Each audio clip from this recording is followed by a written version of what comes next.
What's up, guys? Welcome back to my channel. So I'm here today to talk about The Real Housewives of Beverly Hills, Season 12, Episode 16, Altitude Adjustment. So be sure to rate, comment, and subscribe. And before we get into the episode, I have to briefly acknowledge the whole bots drama. So last week there was no new episode. They took a week off, allegedly to change the editing for the Aspen trip. So who knows? But there's some foolishness that went down. I didn't make a video on it because I haven't really started making tea videos yet. I was kind of lumped into the Housewives videos.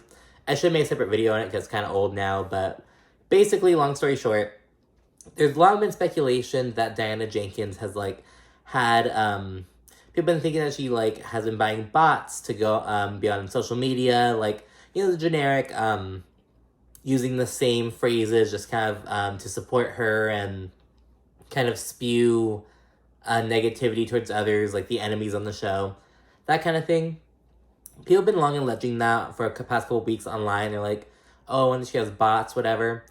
But lately, these alleged bots have been taking aim at Garcelle's son, Jax. I believe it's the same son who Erika said something to at the party, who Erika specifically told to fuck off. But yeah, so Garcelle released a statement, Bravo released a statement, just condemning the attacks on Garcelle's son, essentially. Erika said some bullshit about oh, well, Bravo didn't release any statements when my son was getting threats for being a police officer. Rinna said some bullshit. She's supported it, but she kind of made it by herself. Oh, my children have also received attacks and it's time to end it. They kind of released some statements, but it was whatever. But yeah, so that was going down. There's been speculation of if Diana purchased the bots or if it was Erika or Rinna even. Basically those three are the main suspects, allegedly, according to social media or whatever. So yeah, that went down in the off week, but that's in real time. It has nothing to do with the show, what's going on, but yeah, speculation with that. And in the actual episode, this is the day after the 70s party. Kyle and Dorit are in the car together, and they're both hungover. They both still have their 70s hair. It's all big and shit and crimped and whatever. Dorit brings up that Lisa Rinna has been having extreme reactions lately, when her antics at the homeless not toothless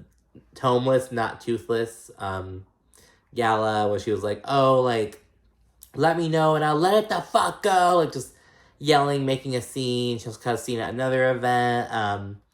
Just kind of she's on something lately, and Kyle agrees, but Kyle says that they should kind of give Rinna some grace, because she just lost her mom. She's kind of struggling with that. Kyle says that after her mom died, Kyle was sick, physically ill for 2 years, and Kyle, shout out to Kyle and Kim, because they actually provided hospice care for the mom in her final days. They took care of her and stuff. Damn. But anyways, Kyle also points out that Sutton's the only one who's basically kind of facing Rinna's wrath. So oh, Rinna's been having these extreme reactions lately, these extreme fluctuations, and Kyle brings up that yeah, go from being Rinna, calm down, to oh my gosh, you poor thing. Because at the charity gala, Rinna was tearing Sutton a new asshole, and then she was oh, I'm just so, I lost my mom. She starts crying with the antics and shit, the dramatics, and yeah, she points out that Sutton's the only one who's facing her wrath, and Dorit says that's not fair, but she points out that Sutton kind of she almost implied that Sutton brings it on herself by not articulating herself and not landing her points, and it's okay, Dorit, Miss infamously long-winded, you know what I mean? She's talking about Sutton not articulating herself, not making her points. It was girl, whatever. But yeah, and then they both basically say that they think Sutton needs support. So remember that, because Kyle proved herself to be a fake-ass bitch this whole episode. It's and I haven't really been calling for Kyle to get kicked off, you know what I mean? I'm still not really going to call for her to get kicked off, because what I kind of thought about right now, little shower thought, I guess, is so Lisa Rinna is on her way out of the show. In fact, on Instagram the other day, she fucking she was an old picture of herself on the red carpet, and she was like, oh, I was Lisa Rinna back then, and I'm still gonna be Lisa Rinna after the show, like, something along those lines. I'm paraphrasing, something like that. But, yeah, just social media tea. So I feel like she knows that people are calling for her to get kicked off, and that she may very well get kicked off. Because, again, as Kenya put it in Atlanta recently, there are people, like the villains, who you love to hate, and there are ones who you just hate. You know what I mean? And it's going to hate for Lisa Rinna. Lisa Rinna has always just been like, ugh, but she was tolerable. She'd bring something, but now it's just all negative. But anyways, with Lisa Rinna on the way out, I feel like Kyle is almost like stepping up to fill her role. Like, Kyle's really taking on like the villain role or whatever. And I was kind of thinking of like, so, because Kyle's stirring the pot a lot, and she's doing it like egregiously, like not trying to like, not being slick at all. She's just doing it. You know what I mean? She's probably being very annoying in person. You know what I mean? But has these bitches on eggshells, low key. But she's doing a lot of work. She's putting in work. And yeah, I may like be like, oh, God, I may disagree with some of it, but it's like, I see what she's facilitating. But the thing is, it just went too far, as we'll see later on. But yeah, I feel like Kyle's stepping up to more of the villain role, and she's kind of taking Lisa Rinna's place, and Lisa Rinna can just be taken out for at least a season. I'll be generous with that. But yeah, Diana needs to go, and you'll see why in a little bit. And now, speaking of Diana, we see her in the next scene with Garcelle, because remember, both of them basically recently said that, like, they want to get to know each other a bit better on a different level or whatever. So Diana goes to the Garcelle's house, and it's chit-chatting and whatnot, you know, it's chilling. Diana has her dress on backwards to kind of have a little laugh about that. It's, you know, whatever. And then they sit down, and then Diana, she's like, oh, you know, I feel like we wouldn't be getting along so well if Sutton were here. Like, if Sutton were here, this wouldn't be happening. And it's like, bitch, you just got here. It's like us having 2 minutes of good banter on the first time you coming to my house isn't like, you know what I mean? It's like, it's cool, you know, it's a good to be warm, but it's like, girl, calm down. You just got here. Let's not be really dramatic. And if Sutton were here, yeah, maybe a bit more awkward between you guys, but like, that's because of you partially. You know what I mean? Like, we've seen Sutton apologize to Diana, like, approach her, be warm, go through the motions, if you will. But we see her, like, do stuff, you know, like, try to progress or improve and build upon the relationship. We haven't seen that from Diana, you know what I mean? Like, so yeah, if it's awkward, it's because of you, Diana, you know what I mean? But anyways, Diana does mention that she's starting to kind of back away from Sutton to see who she really is, see if she's truly malicious or if she's just misunderstood, essentially. But she does kind of suggest that she's open to Sutton. She says, I'm going to back away and just kind of see, just observe, you know what I mean? And we found that's a big fat lie later on, but I'm telling you, the last 10 minutes of this were, like, rough of this episode. But, anyways, and then the upcoming Aspen trip comes up. Garcelle asks why Diana's staying in a separate hotel. Because remember, like, some of the girls are staying at Kyle's house. Some of the others are staying at, like, a rental house. But Diana's like, no, I'm going to get a hotel. And so Garcelle's like, oh, why are you doing that? You know, what's the point? And Diana's already told us that, like, she's high maintenance and that she, like, she's a bad guest. You know what I mean? She's, like, needy and high maintenance and whatnot. And she explains that she sends in Ghostbusters to cleanse the energy. And at first, I thought she meant, like, those people who go with those fucking, like, PKG monitors to, like, look for the fucking, like, you know, like, those people who, like, test for ghosts and shit like that. I thought she meant, like, that shit, but it's more like, people who bless the house. It showed video of people, like, basically walking around. This one dude was saying a prayer, I believe in maybe in Latin, or I think it was Latin, maybe. He was reading something, and someone was, like, burning something. I think it was maybe, like, boiling holy water, maybe.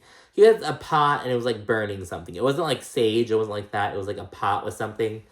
I don't know, but something like that, like, kind of spiritual. And it was like, okay. And Garcelle's like, I'm down to try it. Because Garcelle says, like, okay, like, I like crystals. We've seen Garcelle a couple of times this season buy crystals, talk about crystals, whatever.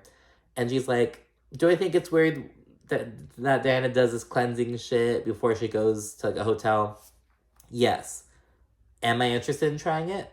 Also, yes. You know, a quick scene with Lisa Rinna. She's with Harry, and they're unpacking boxes. Remember, Lois recently died, and Lisa Rinna just got her belongings, basically. So they're looking through her stuff, and they find little things, find like a little trinket, just like this little thing of like flower, this like fake little metal flower, and Lisa Rinna's like, oh my gosh, mom always had this on her desk, like just always had it just lying around the house. They find a book that Lois had, and it was a book that someone wrote about the dude who attacked her, because as we know, Lois, when she was like in college or just recently graduated college, she was attacked by a man who worked with her. He like pinned her down, had like a hammer and a knife, and was gonna like kill her, but she got away, and he wound up eventually becoming a serial killer. I think it was called somewhere up in like the Bay Area, like the San Francisco Bay Area. But yeah, so she had a book about him, and Lisa Rinna was like, I had no idea that there was a book on him, and Harry started reading it, and Lois was mentioned in the book. They described her attack, and but yeah, and Rinna just basically gets really emotional, like looking through everything, you know, and understandably so. But yeah, it's a quick little home scene with Rinna. We then see Kyle and Mauricio with another home scene. They're like playing mini golf in their backyard. I guess they have like a little mini golf area. They discuss that Mauricio is going to go on the girl ship as well, because he's like, oh, you know, it's perfect ski. I guess it's like January. It's like January right now. He's like, it's perfect ski conditions. I can't let you guys go without me. Like, I need to go to ski in Aspen. So he's going on the girls trip. He's all excited, and she's like, oh, okay, I'm going on the girls trip to go ski. Yeah, and they discuss their Aspen home. It's a 4-bedroom. Cal said that she didn't want it to be super big, just a little nice, cozy place. The guest house that they rented is really fabulous. Mauricio says it's one of his favorite homes in Aspen. So it's kind of discussing that a little bit. And then we segue over to a scene with Dorit. She's packing. And she kind of gives us the breakdown of how people are going to be divided up. So as mentioned, Diana's going to be in her own her own hotel. And then at Kyle's house, it's going to be Erika, Rinna, Kyle, and Kathy. It's only 4 bedrooms. And then in the guest house, or in the rental home, it'll be Dorit, Sutton, Garcelle, Crystal, and Cherie. And Dorit says that, yeah, she would like to be at Kyle's house, but, like, there's not enough room. Because, like, of course, Kathy's going to be with Kyle. And Rinna and Erika, they both don't want to be with Sutton. Basically, long story short, Rinna and Erika don't want to be with Sutton. And Dorit's like, okay, you know, out of all, I'm the one with the least amount of issues with Sutton, so I'll stay in the same house as her. You know, fuck it. I'll take it for the team. And Dorit, she kind of speaks on her post-robbery anxiety, and she says that the therapy's kind of helping. She talks about that, and you know, I'm not that annoyed with Dorit still talking about it, because there's some people kind of saying, like, oh my gosh, like, I was fast-forwarding through this shit, and yeah, I mean, it's not the most exciting part of the episode, but I'm not annoyed with it, because Dorit doesn't bring it up until it's, like, relevant, you know what I mean? Like, she's going out of town, she's gonna be staying in a new place that's not her home, but, you know, she'll be with, she'll be with 4 other people in the home, you know, have all kinds of people nearby, so, you know, but she's kind of still getting anxiety from it, but she says that the therapy's helping her, so that's good news. They have a quick flashback to Kyle before, like, the little break. Kyle says that she's worried about Dorit, you know, she's like, oh, I hope she feels comfortable, etc., etc. And she also tells us that Sutton and Garcelle recently unfollowed Erika on Instagram, so we'll get more on that later. We then see a little packing montage. Garcelle, she's on FaceTime with Cherie. And by the way, so Cherie, she tells Garcelle, she's like, oh, you know, I couldn't find, she says her wigs. She's like, I couldn't find my wigs, oh my gosh. And she, like, flips the camera to, like, show her room. It was a fucking mess. It was like, oh my god. I was like, girl, you have some balls or showing that shit on national TV. Oh my goodness. Like, damn.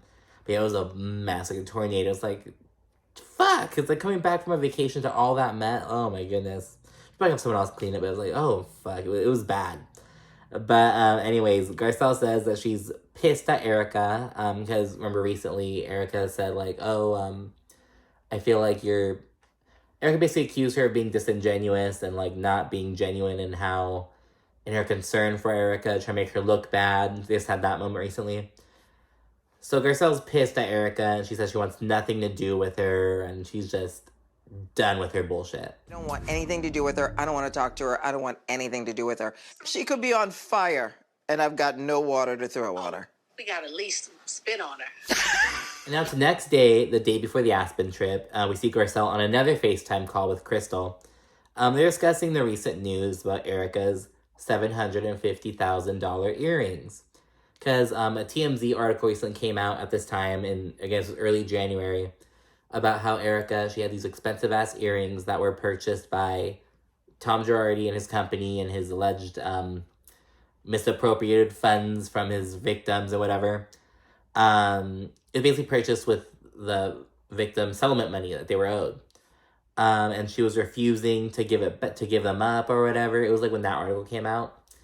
And Garcelle says that she talked about it on The Real earlier that day. And so Crystal's like, oh my gosh. And Garcelle actually, she says like, okay, but that episode of The Real isn't coming out before the Aspen trip. So hopefully I'll have a good time on the Aspen trip before Erika sees it, you know?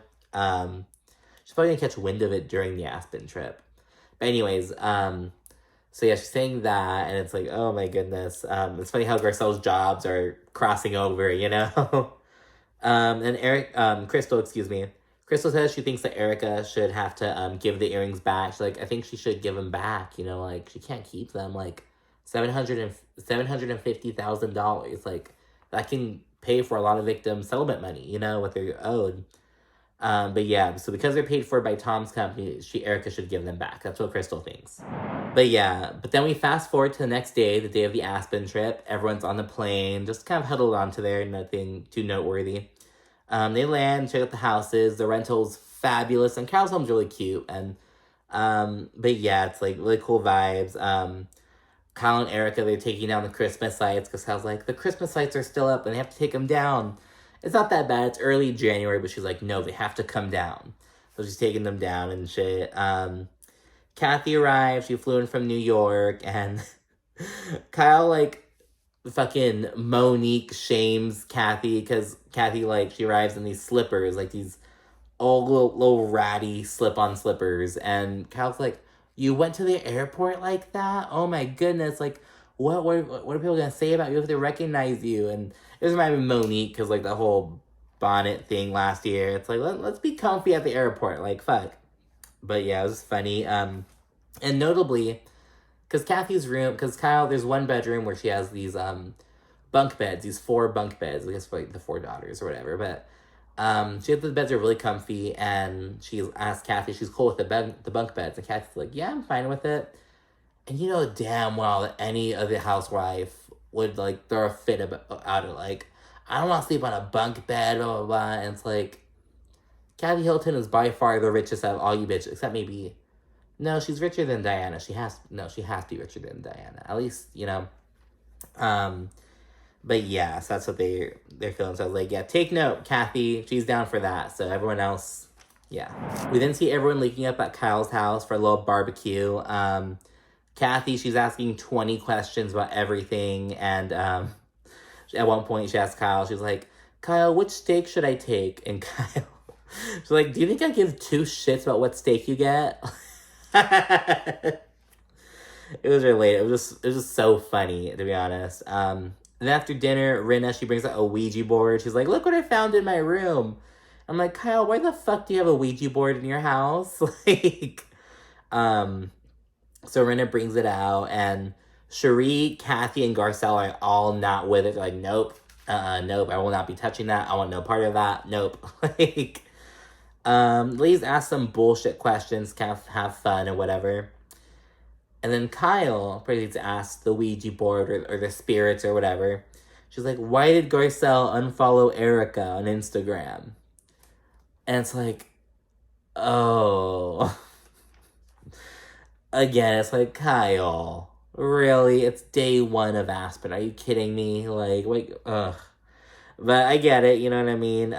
Erika in the confessional, she's kind of upset about it. She's like, gosh, Kyle needs to chill the fuck out. Because I guess Kyle also brought it up on the plane. We didn't see it earlier, but we see it now in a little flashback.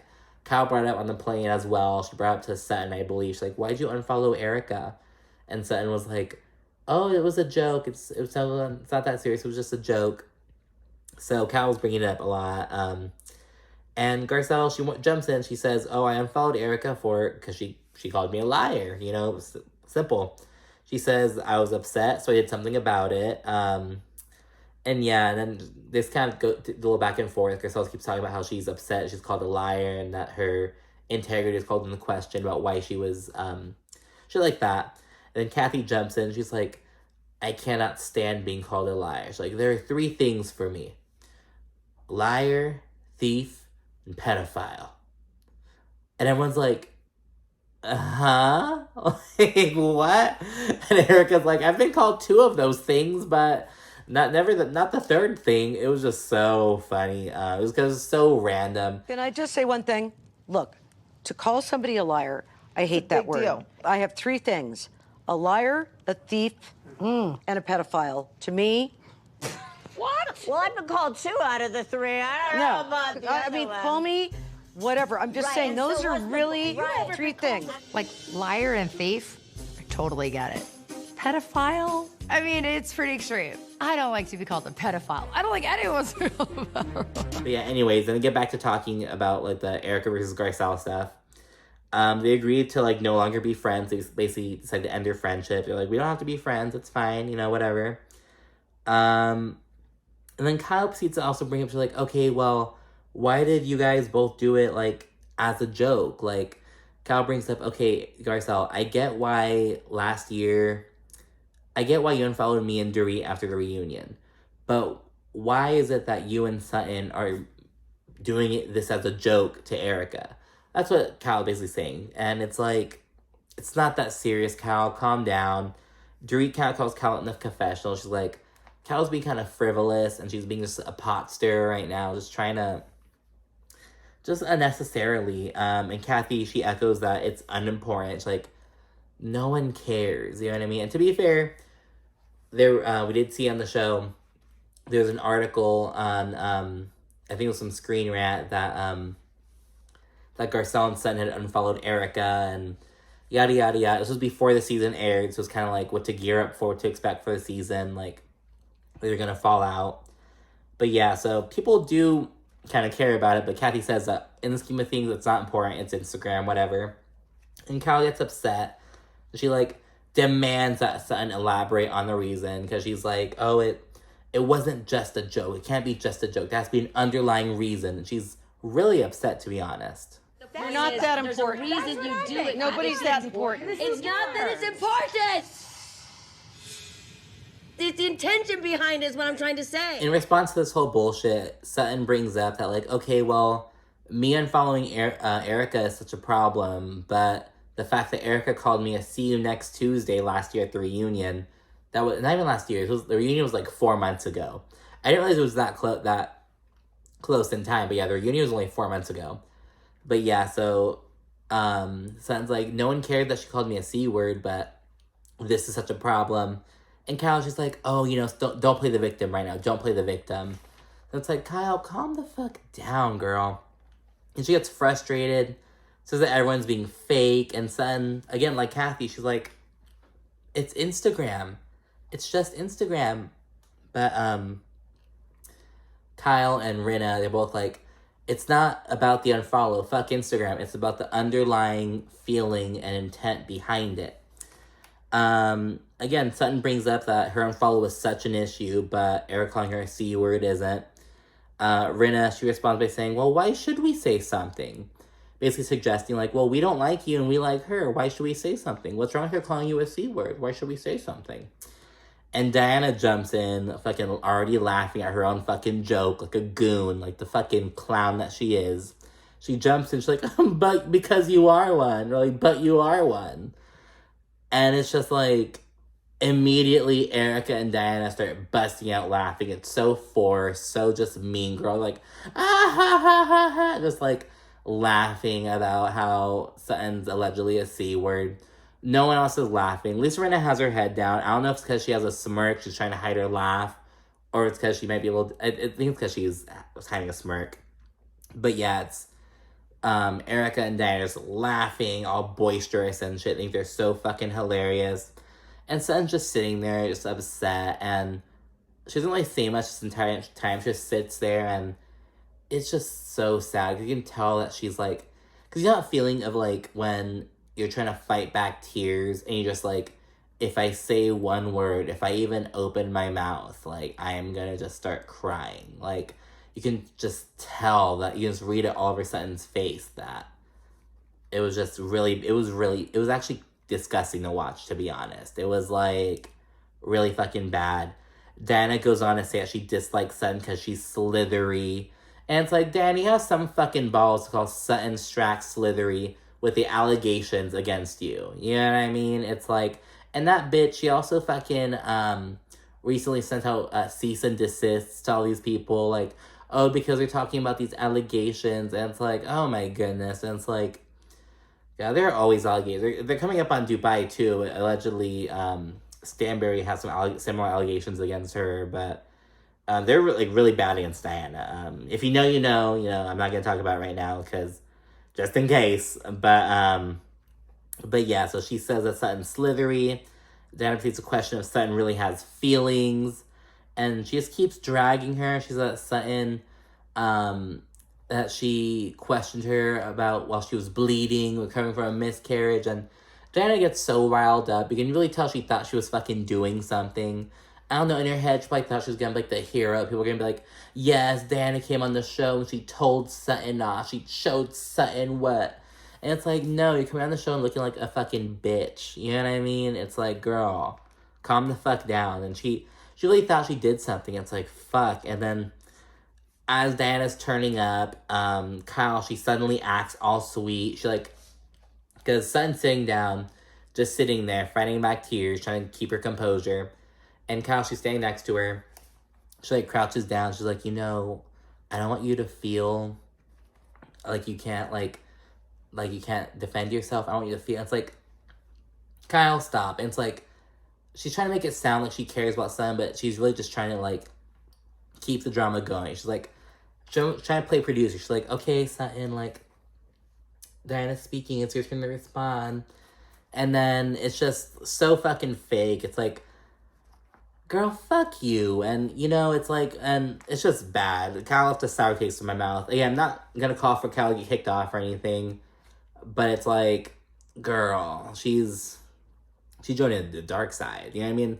People are gonna say, oh, Kyle's always been on that shit, but it's like, now she's doesn't give a fuck. She's just being egregious with it. In her confessional, Crystal, she brings up that, Sutton's already apologized a million times, and it's just not gonna work with Diana. She just can't keep defending herself. It's not getting her anywhere. But yeah, then Diana, she gets up to leave, and whatever, and then Garcelle goes up to, comfort Sutton. She's like, that wasn't okay. And then Kyle's there comforting her. Kyle's fake ass sitting there trying to comfort Sutton all of a sudden. Even though Kyle's the one who brought all this shit up. None of this would have come up if Kyle hadn't fucking said. Kyle brought up the thing about Erika unfollowing her, and then Kyle also pushed, oh, well, Sutton and Erika and Garcelle made it a joke. Why is it a joke?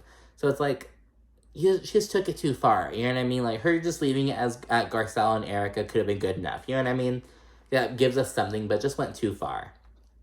And yeah, then they begin to comfort her, and Sutton begins crying. She's probably holding back the entire time. She begins crying too. It's really bad.